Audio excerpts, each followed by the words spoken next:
The CRTC wants to know how radio, TV, and digital platforms in Canada can best meet the needs of Indigenous viewers, listeners, and content creators. Join the conversation today at crtc.gc.ca/indigenous-broadcasting. A message from the Government of Canada. Le CRTC veut savoir comment la radio, la télévision et les plateformes numériques au Canada peuvent mieux répondre aux besoins des spectateurs, auditeurs et créateurs de contenu autochtones. Joignez-vous à la conversation aujourd'hui au crtc.gc.ca/radiodiffusion-union autochtone. Un message du gouvernement du Canada. I'm Rick Harp. This is your APTN News Brief for Thursday, May 16th. We begin once more in Winnipeg, where a non-Indigenous man's multiple murder trial continues. And while Jeremy Skibicki has admitted to killing 4 Indigenous women, his defense team claims he's not criminally responsible due to mental illness. The Crown seeks to prove otherwise, and on Wednesday called upon neighbours and a worker at an inner-city shelter to testify.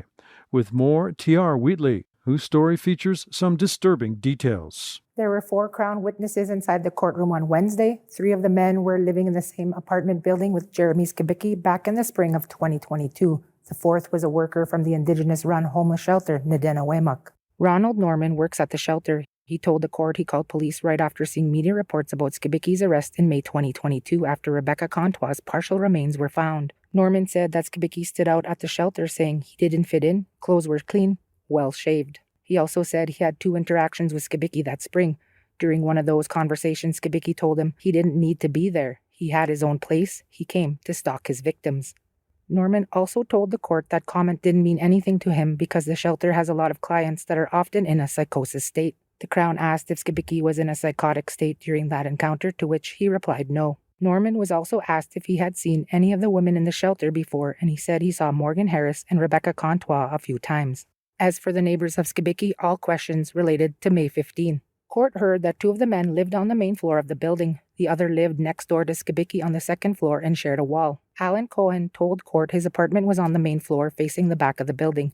He said police interviewed him on May 17. Cohen said he saw Skibicki around 11 p.m. on May 15 dumping clothes into a garbage bin. The other main floor tenant, Alan McKay, told court he first met Skibicki in November 2021. Skibicki was helping the son of the owner of the building renovate a suite. Soon after, Skibicki moved into Suite 5. McKay told court he was woken up on May 15 by boots stomping up the stairs. McKay testified he went in the hall and saw Skibicki and asked him what he was doing, and that Skibicki replied he was taking out the garbage. McKay told him to do it in the daytime because he was being too loud.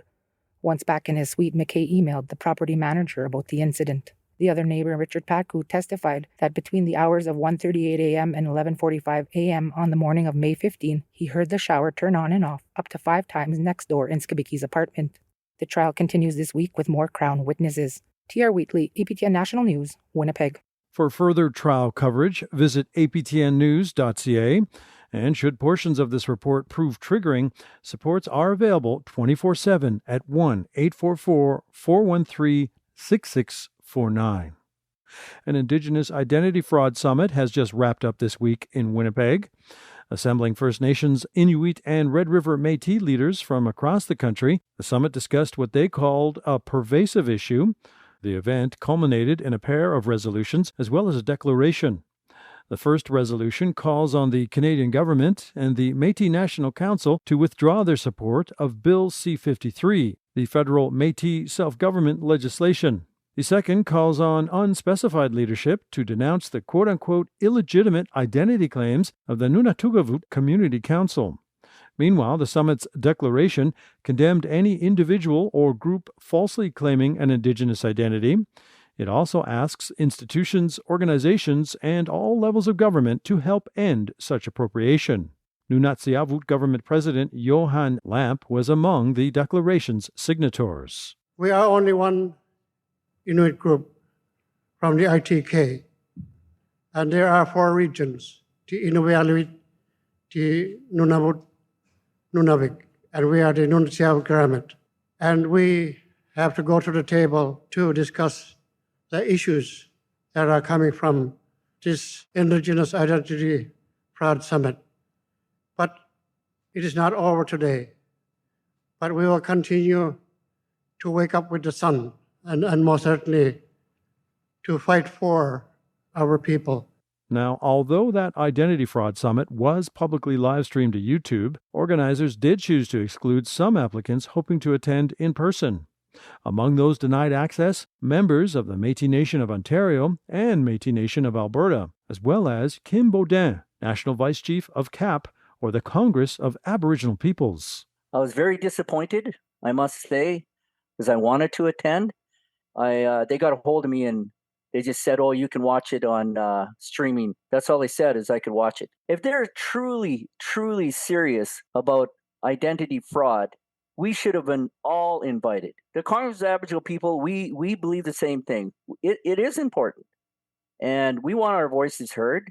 You know, some of the connections I made that were when they were making presentations today, these are my people they were talking about on both sides of my family, and that's why I was so disappointed.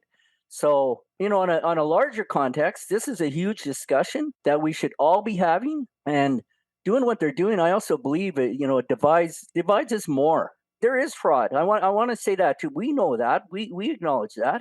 But why can't we have a really solid discussion about it? And finally, a Winnipeg grocery store continues to be under fire.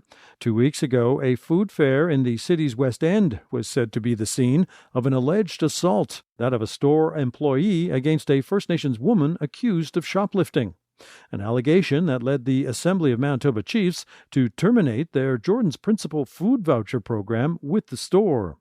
Then, this past Tuesday, around 6:40 p.m., officers were called to that very same food fair after a 17-year-old male was accused of assaulting 3 employees with brass knuckles. All 3 were transported to hospital with upper body injuries. And yesterday, a joint morning news conference by the Assembly and Food Fair's owners was cancelled without explanation 2 hours before its scheduled start time. The AMC would later say Food Fair has now agreed to implement cultural sensitivity training for staff and draft a shoplifting policy. And that's your APTN News Brief for Thursday, May 16th. I'm Rick Harp.